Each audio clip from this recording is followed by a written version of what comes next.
नमस्कार शेतकरी मित्रांनो, आज बघा ना आपण औषधी पंपावर अनुदान किती मिळणार आहे.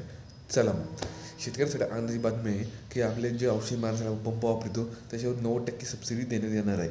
म्हणजे आपल्याला म्हणजे पंप जर खरेदी करायचा असेल तर ऑनलाईन आपण DPTच्या माध्यमातून त्याच्यावर जो फॉर्म भरून आपण DPT माध्यमातून जाऊन ते फॉर्म भरू शकता किंवा आपल्या जवळच्या शेतू केंद्रामध्ये बी जाऊ शकता.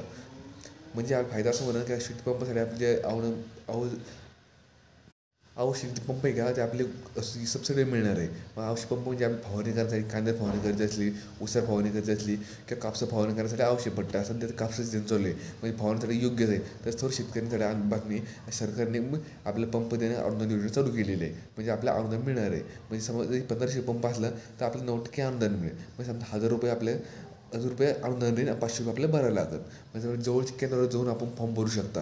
मग शेतूमध्ये भरू शकता किंवा आपल्या एखाद्या मित्राच्या मोबाईल दुकानात त्याचे बी शेतू बाहेर फॉर्म त्यांचे भरू शकता. ऑनलाईन आपण फॉर्म भरू शकतो. नाहीतर DPTच्या माध्यमावर जाऊन तिथे बी भरू शकता. म्हणजे आपली डिस्ट्रॅक्शन सगळं असतं, तिथे जाऊन तुम्ही फॉर्म भरू शकता. धन्यवाद.